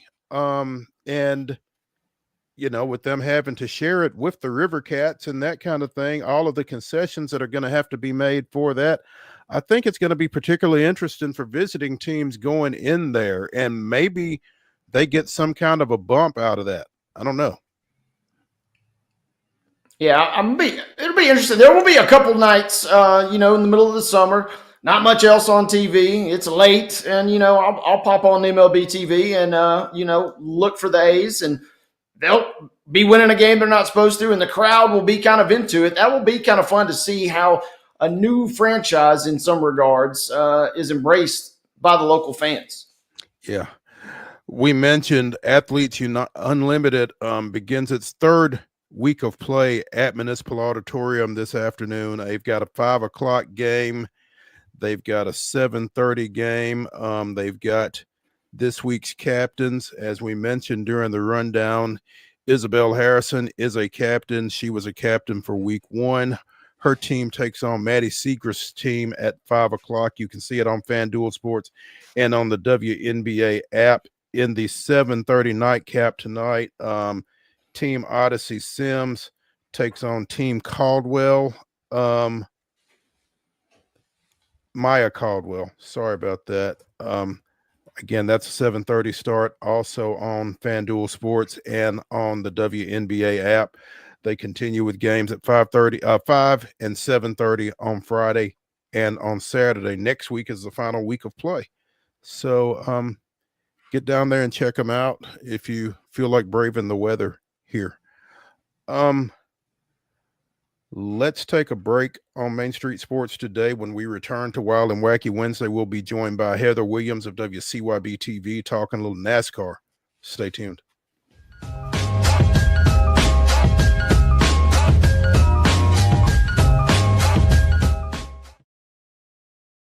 Hi, I'm Riley, a certified physician associate here at Premier Foot and Ankle Centers of Tennessee. We have a couple locations, Murfreesboro, McMinnville, as well as Franklin. We treat people of all ages. We're excited to get you back on your feet and hope we can help you today. Call us today to schedule an appointment. We look forward to seeing you. Because here at Premier Foot and Ankle, we believe that the journey begins with happy feet.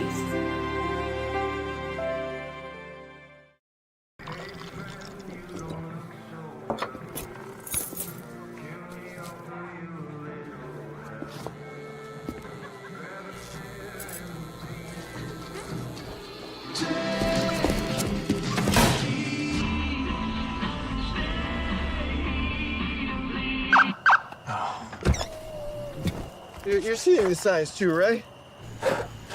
What signs?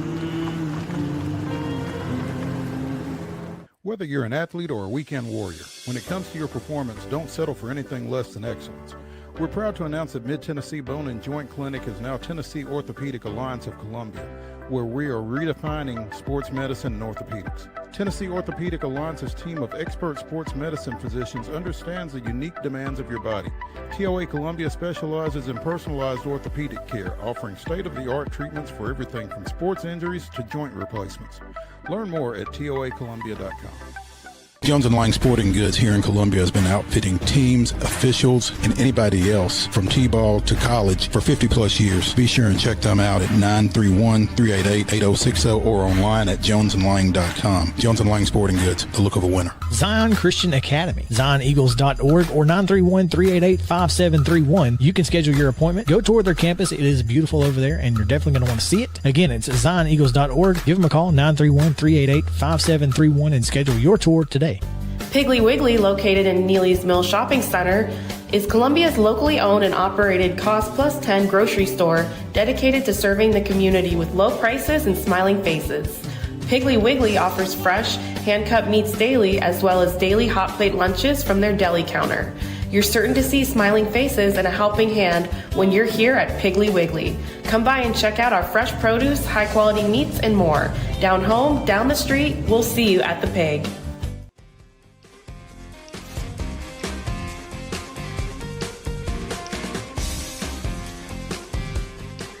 Wild and Wacky Wednesday continues here on Main Street Sports Today, presented by the Tennessee Orthopedic Alliance of Columbia. That's Wade Neely. I'm Maurice Patton. In our final segment, we'll be bringing you the weirdest, wildest, and wackiest news from across the globe. Right now, though, we are catching up with Heather Williams. You can find her at Sports Heather on Twitter, and she is with WCYB-TV out of Johnson City, talking a little NASCAR. Heather, good afternoon. Hey guys, how we doing today? We're doing well. How are you doing? Oh, cold and snowy, and making my way over to East Tennessee State University for a basketball game today. Oh, okay. Drive safely. Yes, absolutely. Drive safely and stay warm. Hey, so you made it back from Daytona, clearly. I did. What did you think of the goings on down there with Byron winning for the second straight year? It was an interesting weekend of races. Every single race had, I don't want to say controversy necessarily, because that's a little bit hyperbolic, but had some drama, some question to it. And it's a little bit disappointing. I talked about it in my podcast last week. Really wanted this weekend to kind of be, for lack of a better term, I'll just use controversy free, because there was such great momentum coming off the Clash. The Clash was great. Bowman Gray was awesome. Everything was great. But I fear, just given the way that Daytona has gone the last few years, that we might get what we got, which was questionable endings on all three races and really the ARCA race. All sorts of questions surrounding Helio, Cash Davis, and should it be in there? When to throw the caution, disqualification of drivers. Like it was kind of a mess, and not the greatest for NASCAR's biggest stage. A lot of wrecks in the final event. Well, that in addition to the rain delays, I guess.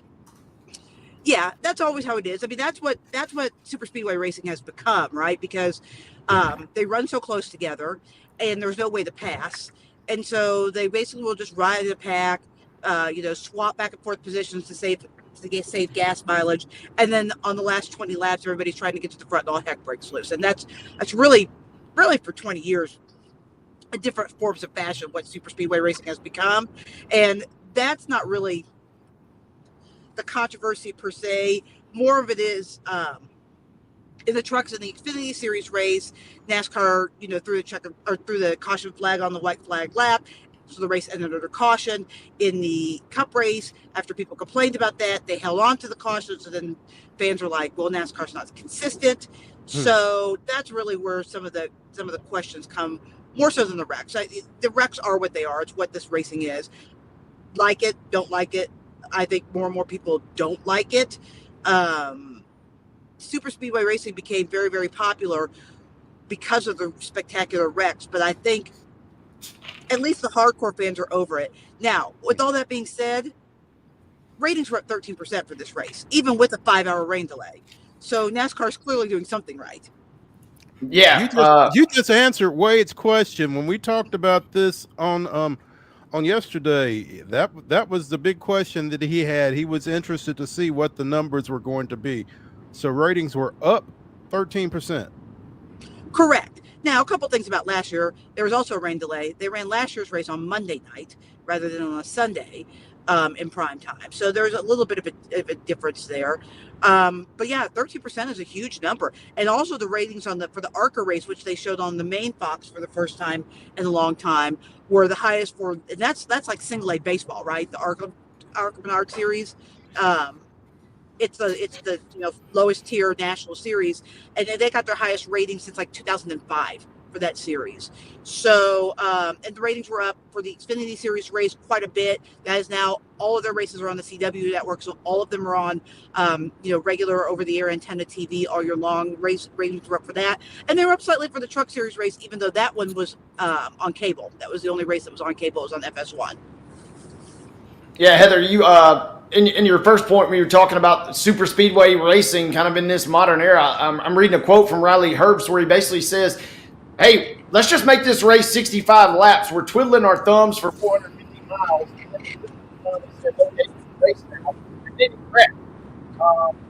And I found this fascinating because this guy's only 25 years old, but he's got a little crotchety-ness to him there.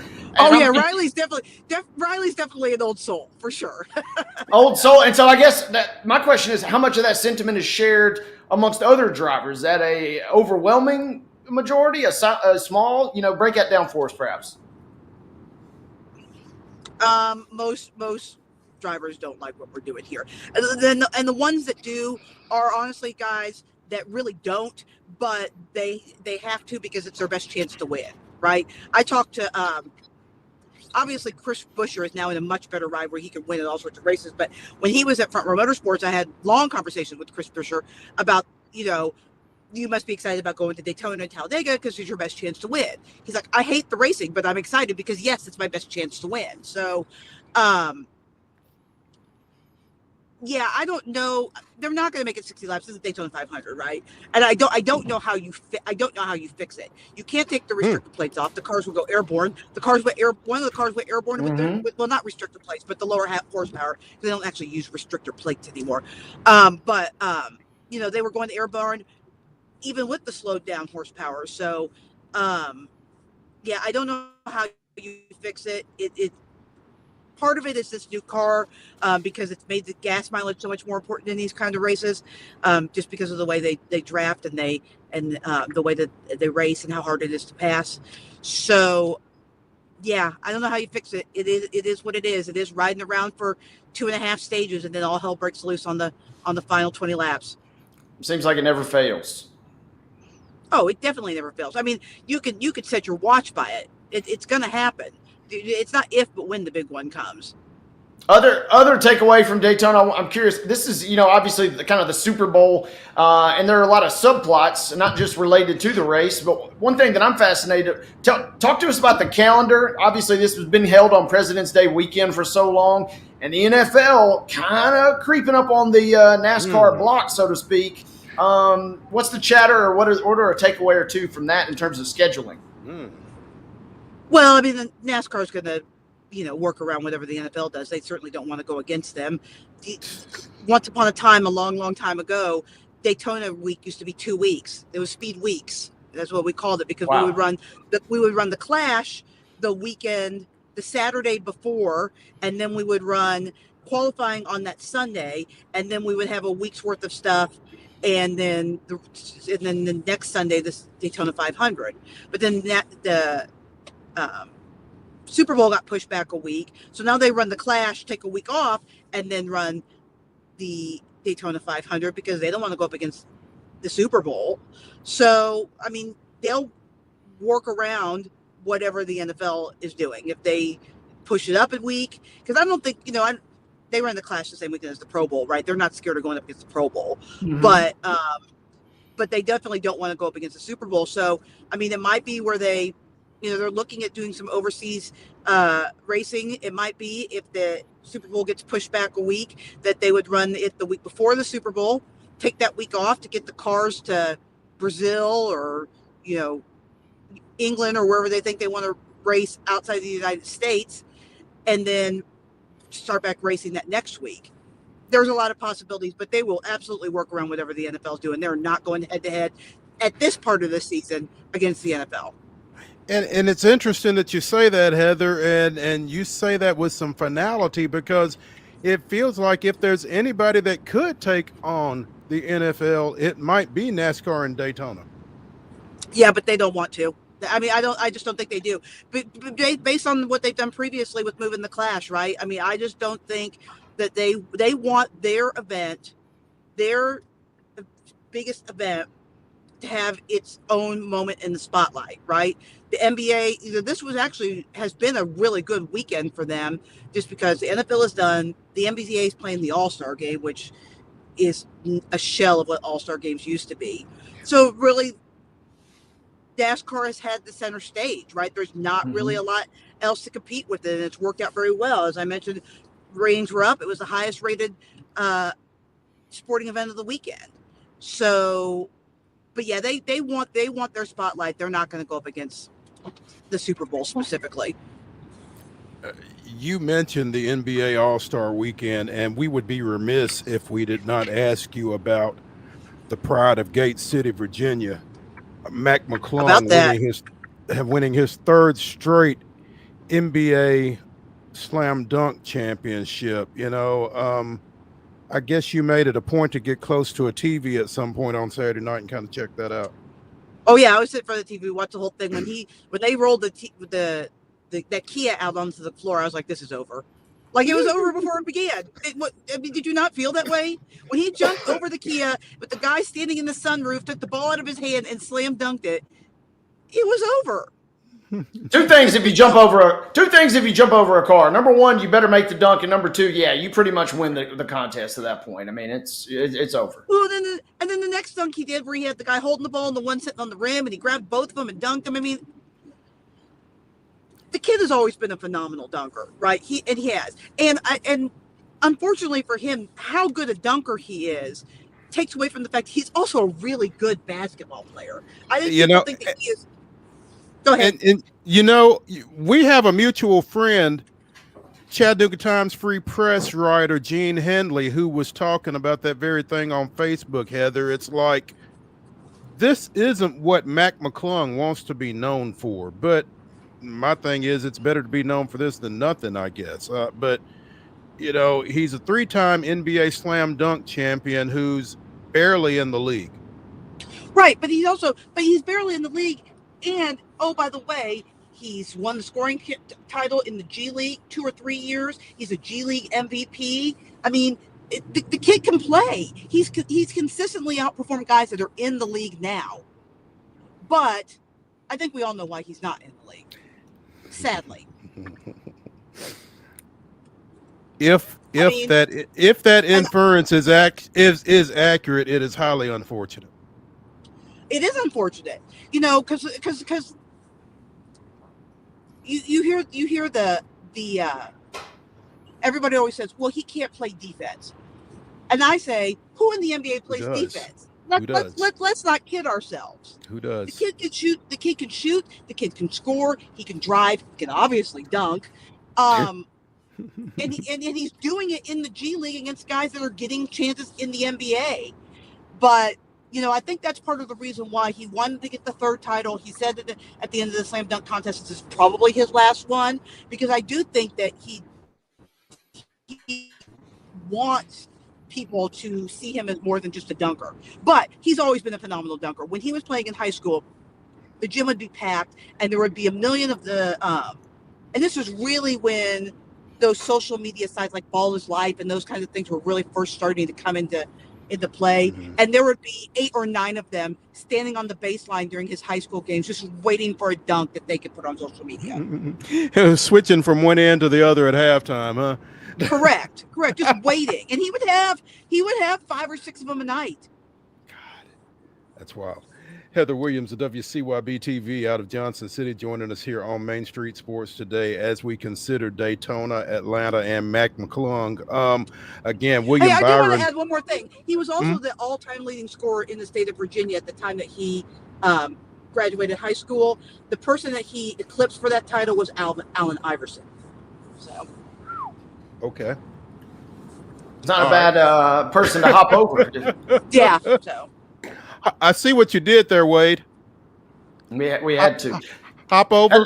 And the tough part for him is the Magic have all of a sudden gotten good in the last couple of seasons, and they kind of have started going for it. If they weren't really going for it, I feel like we'd see him a lot more. I mean, you say that, but he's been on the 76ers, he's been on the Bulls, he's been on the Lakers. Like, he was on the Lakers when the Lakers were terrible. So, yes, maybe, but I don't know. Byron wins Daytona for the second year in a row. Tyler Reddick second. Johnson, Briscoe, Nemechek rounding out your top 5. Heather, I know we said last week that you can't really take a lot from Daytona going forward, but was there anyone in particular that you were long-term impressed with out of Sunday's race? For sure, Johnson and Nemechek. Legacy Motor Club, which Jimmy Johnson is now the majority owner of, they struggled last year. They were not good. And for them to get a pair of top 5s, and then Eric Jones, I think, finished 11th, that's huge momentum for that organization to just have a solid race as an organization, for everybody to show up and perform. That's a big deal for them, and I think that will give them momentum. Both Eric and John Hunter Nemechek are pretty good on the super speedways. We go to another super speedway this week in Atlanta, so I think they could, if they could put together another finish like they did this past week and have a little momentum, that's huge for that organization. We have to ask you, what went down between Pitbull and Trackhouse? No clue. And nobody is reporting on this, so I don't know. It is interesting, though, right? Because Pitbull's tweet and the way that he announced it is much more up for question than what Trackhouse said. Trackhouse was much softer, and we love Pitbull and blah, blah, blah, blah. And so it's interesting. I'm sure it will come out eventually, but it has not come out yet. It's disappointing. It is disappointing. He's good for the sport. And he's still a fan, and he still did the pre-race concert, and it was amazing. And I'm not even really a Pitbull fan, but it was amazing. And, so it's very disappointing. What are your thoughts heading into Atlanta? Well, the start of the season could be very painful for a lot of guys that think that they want to compete for championships because of having 2 super speedway races to start the year. Atlanta is much different than Daytona in the way it races. It's much smaller. It's not as wide. You won't see as much 3x3 as you'll probably see more 2x2 racing in a pack. Handling is much more important at Atlanta. I expect, the same players to be who we're looking at. Obviously, William Byron has now won 4 super speedway races in the next gen car, so he's definitely a player when we go to these types of tracks. Obviously, Bubba Wallace, who had a really good speed weeks, and his finish in the Daytona 500 does not represent the way that he ran. He was running in the top 5 till he got wrecked. He won a duel on Thursday night. Obviously all the Penske cars looked really good this weekend. They were another one who, the way that they finished because of the wrecks, it was not representative of the way their speed weeks went. So yeah, more of the same of what we saw last week from as far as who's going to be players in the race. Okay. Sounds good. We look forward to it. Heather Williams of WCYB-TV out of Johnson City joining us here on Main Street Sports today. Who do the Bucks have tonight? The Bucks have the University of North Carolina at Greensboro. They're in first place, tied with Chattanooga in the Southern Conference. The Bucks, I believe, are tied for 5th at the moment, but there's about 7 teams that are all within 3 or 4 games of each other right now. ETSU's lost 2 straight. 2 of their top 3 leading scorers have been out with injuries the last couple of games. They're hoping to get one or both of them back tonight. But it's going to be a tough challenge, especially if they're not healthy. We will be keeping an eye out for. Hey, Heather, we're all schools closed today. Most of them were, because there was an epic graphic last night. The entire state of Tennessee is showing school closed except for 2 counties, and it was Johnson County over in East Tennessee and Giles County, who was on a 2-hour delay. They eventually did close, but the graphic was hilarious because there's just 2 green dots on totally different parts of the state. Well, and I'm in Johnson City, not Johnson County, at the moment, and there's no snow on the ground here. My car from Bristol is covered in snow, but I'm sure everybody's looking at me like, where the heck did you come from? Because there's no snow here in Johnson City. That's awesome. Heather Williams of WCYB-TV joining us here on Main Street Sports today, as she typically does on Wednesdays during NASCAR season, which is right now. So, Heather, we look forward to catching up with you next Wednesday. Yeah, let's do it. Sounds good. Yeah, be careful. Thank you. See you guys. All right. When we come back, it'll be the final segment of Wild and Wacky Wednesday here on Main Street Sports today, which means it's time for Wild and Wacky Wednesday. Wade and I will bring you the weirdest, wildest, and wackiest news from across the globe. Stick around.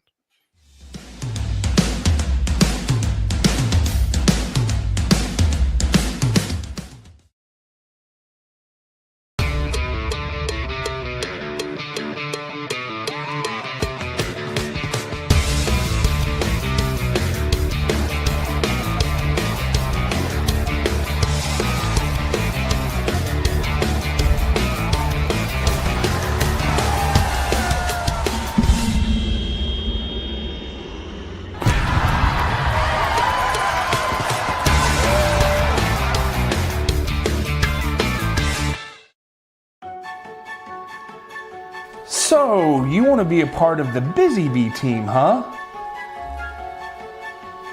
Well, how do you see yourself fitting into the organization? Oh, I get it. You want to be a weather bee.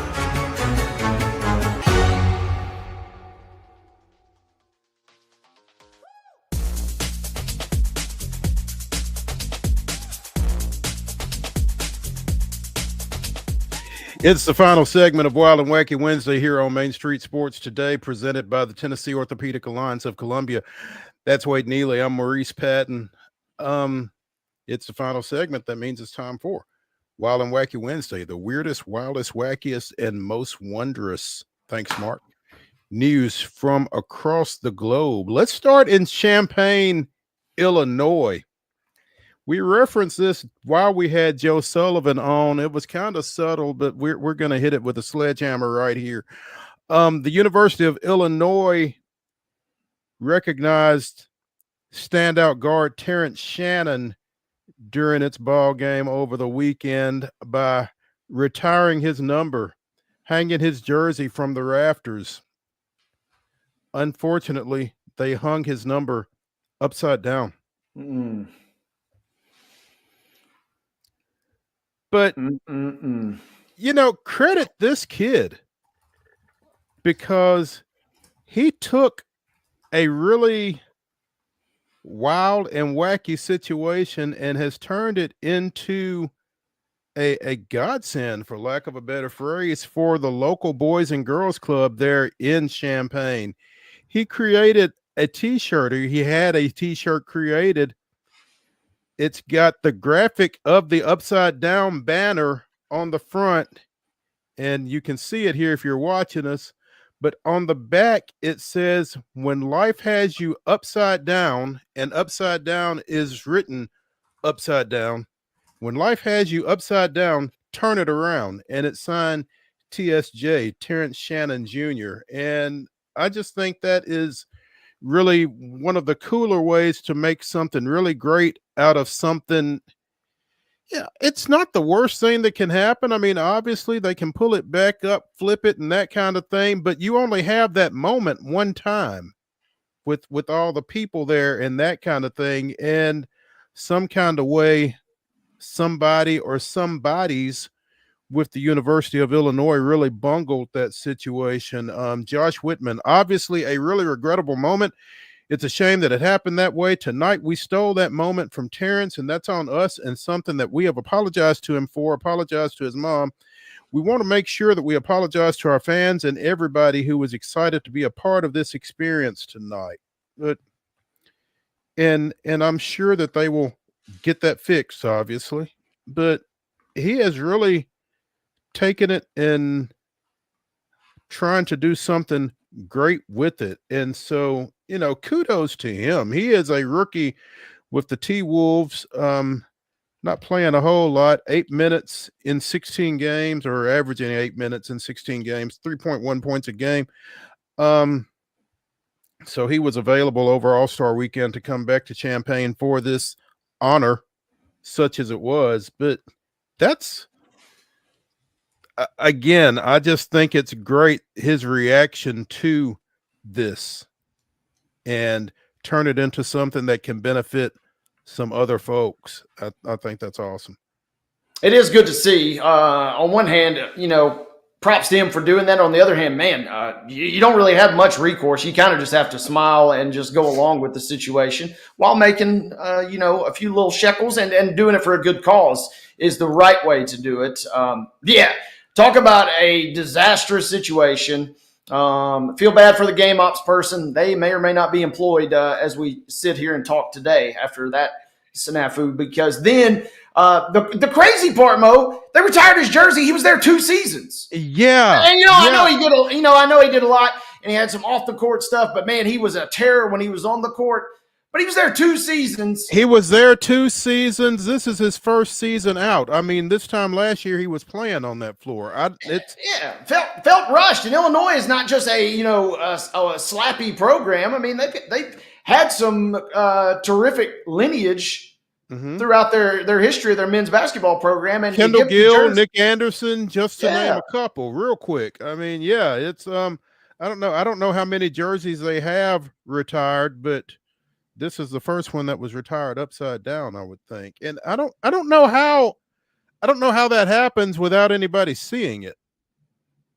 Yeah, I mean, for an event of that caliber, high profile reveal,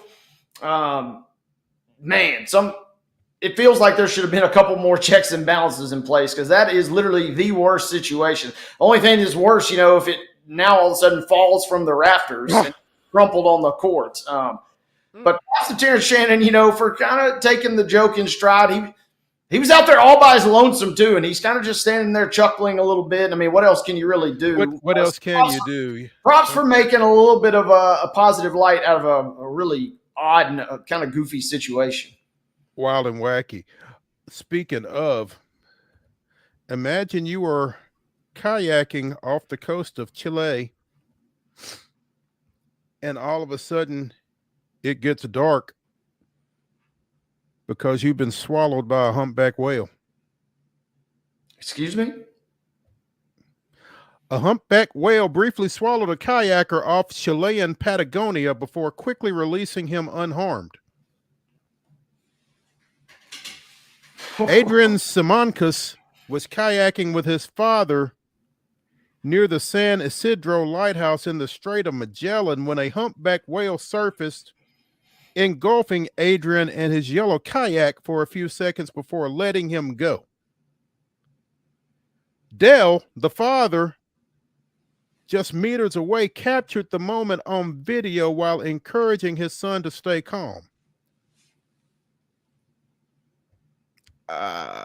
No. I thought I was dead, Adrian said. I thought it had eaten me, that it had swallowed me. Yeah, that's a fair assumption to make. He described the terror of those few seconds, explained that his real fear set in only after resurfacing, fearing that the huge animal would hurt his father or that he would perish in the frigid waters.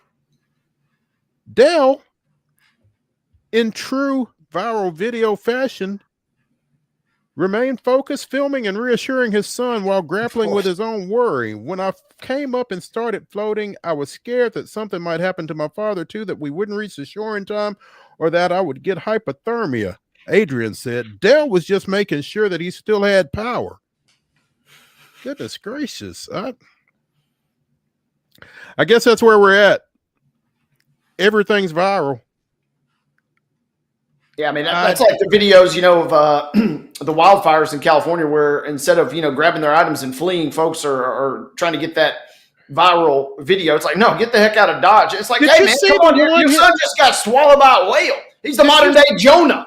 a couple of days ago, I guess somebody was having to evacuate a plane because that's what we do these days. And as they were sliding down the emergency ramp, somebody was videoing folks sliding down the ramp. She had to be told to put her phone away. Man, I will say that one does kind of appeal to me a little bit. I would love to, now that I know that I'm safe and sound, I'd love to take a big little leap off the edge of the plane down one of those nice fancy inflatable rafts on the side there. That'd be a nice little selfie video. But if my son's getting swallowed up by a whale, I'm not necessarily thinking about grabbing my phone. I don't necessarily know what I'm thinking about. I don't know what I'm thinking about, but the phone video is the last thing I'm thinking about, I do believe. So, I mean, kudos to Dell. I don't know. I mean, maybe, maybe we should be praising this guy. Props to him for getting his phone out, videoing his son being swallowed by a humpback whale, and managing not to drop his phone in the water. Oof.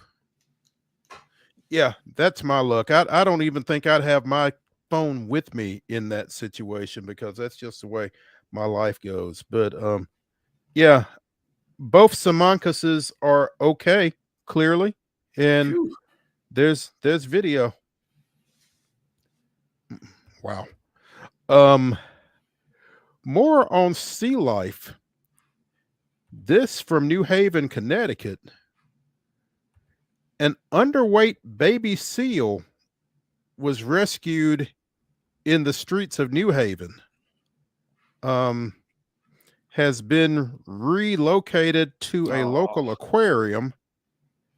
Was rescued near Yale University. More than 1,000 feet from the nearest body of water. The seal is currently at the aquarium getting all the fish it wants. They're trying to get it up to an ideal weight so that it can be released along the eastern shoreline. The gray seal, believed to be 5 to 6 weeks old, had been spotted a couple of times previously and moved to the beach. But the seal made its way back to the middle of the city, likely working off instincts to get away from water and other seals that could hurt it. So I'm trying to get inland. Y'all keep taking me back. Help me. So they typically weigh 35 pounds when they're born, and in the first 3 weeks gain 3 pounds per day. Wow.